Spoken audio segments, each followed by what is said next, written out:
Današnja novinarska konferenca je seveda posvečena bančnemu kriminalu. Saj veste, kako je ponavadi pri ljudeh vseh nas. Ko gre za 100-200 evrov, nam je materija veliko bolj predstavljiva in jasna, ko pa gre za milijarde in milijone, so stvari precej bolj imaginarne. Ampak dejstvo je, da so bančni gangsterji Slovenijo oškodovali za milijarde in da te milijarde plačujemo davkoplačevalci. Jaz mislim, da lahko popolnoma upravičeno rečemo, da gre za rop stoletja. Če sem nekoliko bolj plastičen, je jasno, da bo vsak izmed slovenskih državljanov plačal kar 2000 evrov iz svojega žepa za sanacijo bančnega sistema. Tukaj pa potem zadeve že mnogo bolj bolijo, če vemo, da mora en državljan dati tudi do 3 svoje plače za to, da se bo saniral bančni sistem, potem je zadeva popolnoma drugačna. In je potrebno, da se zoper odgovorne za nastalen bančni kriminal pa za nastalo bančno luknjo tudi ukrepa. Zdaj pa nekaj zelo jasnih statistik. Do konca leta 2016 je bilo prijavljenih 245 sumov bančnih kaznivih dejanj. Ovadenih je bilo 264 oseb. Glej ga zlomka, koliko ljudi mislite, da je bilo od teh 264 oseb obsojenih? Vsega 2 osebi. 2 primera sta bila zaključena in še ena oseba nepravnomočno. Torej, izplen je resnično slab in kakorkoli stvari obračamo, če se vlada še tako trudi razlagati ali pa če se tudi sodišča in tožilstvo trudijo razlagati, stvari ne delujejo tako, kot bi morale. Da pri 264 ovadenih osebah imamo na koncu 2 obsojeni osebi, to zagotovo ne more biti rezultat, s katerim bi bili lahko veseli in zaradi katerega bi lahko imeli vsi skupaj zaradi tega oškodovanja neko zadoščenje. Zato je že tako imenovana Logarjeva parlamentarna preiskovalka v svojem vmesnem poročilu priporočala, da vladi predlaga, da ustanovi posebna specializirana sodišča in pa tudi specializirana tožilstva, ki bi se ukvarjala izključno in samo s pregonom bančnega kriminala. Poanta teh specializiranih sodišč je v tem, in pa tudi tožilstvo je v tem, da se na enem mestu praktično zbere vso znanje, ki je potrebno, ker seveda za pregon tovrstnega kriminala je potrebno dobro znanje.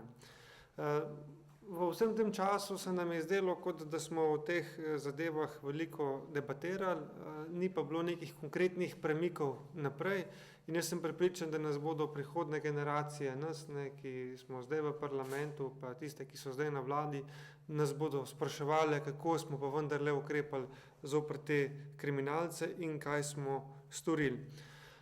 Po eni strani je jasno, da je potrebno spremeniti delo ali pa na nek način drugače organizirati delo sodišč in pa tožilstev in prav zato smo v Novi Sloveniji pred letošnjim začetkom parlamentarnih počitnic vložili 2 različna zakona. Eden je zakon o sodiščih, drugi je pa zakon o državnem tožilstvu, ki oba predvidevata posebna sodišča in pa posebne tožilske oddelke, ki se bodo ukvarjali izključno samo s pregonom tovrstnega kriminala. Pri teh naših zgodbah smo se zgledovali, če smem tako reči, po italijanskem in islandskem primeru. Italijani so za pregon njihove mafije ustanovili posebna sodišča, jim dali posebno vlogo, posebne finance, tudi posebno varovanje. Podobno učinkovito so ravnali tudi v Islandiji, kjer so prav tako ustanovili posebno tožilstvo, ki se je ukvarjalo samo s pregonom bančnega kriminala in tam že lahko žanjejo sadove dela. Zaprli so 9 najbolj izpostavljenih visokih bančnih funkcionarjev, ki danes že sedijo v zaporu in med drugim tudi 30 ostalih pomembnih bančnih uradnikov in drugih ljudi, ki so sodelovali pri tem bančnem kriminalu. Glede na to, da je trenutni izplen in da trenutne statistike izjemno slabe, se seveda postavlja vprašanje, kakšen zgled s tem kot država dajemo državljanom, če enostavno tiste, ki pokradajo milijone in milijarde, če zoper tiste učinkovito ne ukrepamo. Jaz mislim, da je to prav tista stvar, ki ljudi najbolj boli, da imajo ljudje občutek dvojnih standardov, recimo za tiste, ki so spravili na rob podjetja ali pa ki so povzročili milijonsko bančno luknjo, tisti se normalno lahko še vedno po Sloveniji sprehajajo, nek bančni kontrolor, ki pa je vzel podkupnino 200 evrov, pa je dobil 3 leta zapora. To so ta nesorazmerja, ki delajo ljudi nezadovoljno, ker so ljudje nezadovoljni, seveda ne spoštujejo države, ne spoštujejo nobenih institucij države in na takšen način potem krožimo v nekem negativnem smislu nezadovoljstva in s tem se tudi vzpostavljajo pa nastajajo številne nove težave. In prav zato je nekaj, bom rekel, odločnih korakov v to smer izjemno pomembnih. Mi smo, kot sem dejal, vložili 2 zakona. In kot je sprva kazalo po stališčih poslanskih skupin, da bosta te naša 2 zakona padla. In to kljub temu, da je načelno minister za pravosodje tovrstne rešitve specializiranih sodišč in tožilstev podprl in to kljub temu, da je predhodno sklep bančne preiskovalke praktično bil sprejet soglasno. Ampak moram reči, da v petek na zadnji dan julijske seje Državnega zbora se je zgodil en presenetljiv pa velik preobrat, ker kot sem dejal, na podlagi stališč poslanskih skupin bi morala oba 2 zakona pasti, ampak je bilo glasovanje izjemno tesno. 38 poslancev nas je glasovalo za, 34 pa proti, kar kaže na to, da vendarle smo uspeli tudi znotraj koalicijskih poslancev v upravičenost teh 2 zakonov prepričati ravno tolikšno število poslancev, da sta zakona za las bila sprejeta, kar nas seveda navdaja z optimizmom. Prepričani smo, da bosta prav te 2 zakona pomembno prispevala k preganjanju bančnega kriminala. Ne nazadnje, se bančni kriminal ni končal.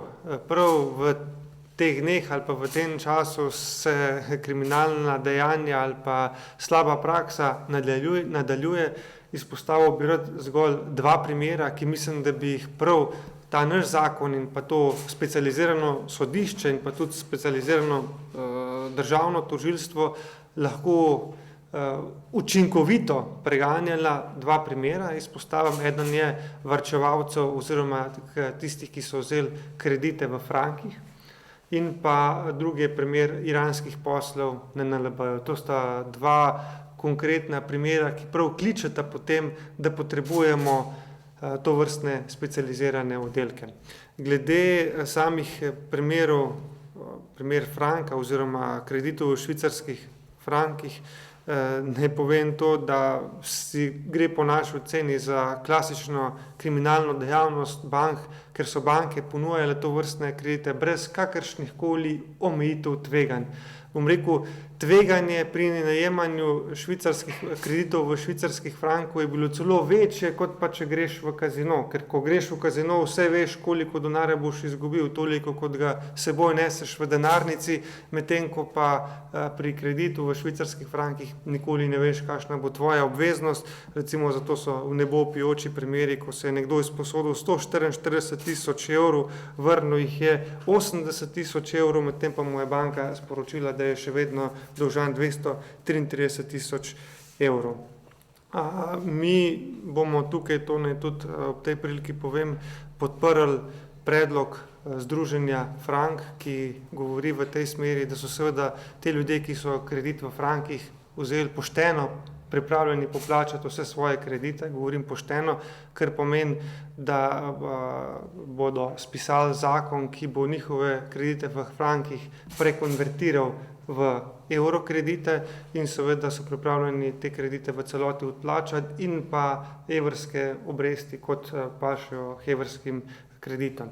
In to se mi zdi tudi edini normalen pa pošten način reševanja tega problema.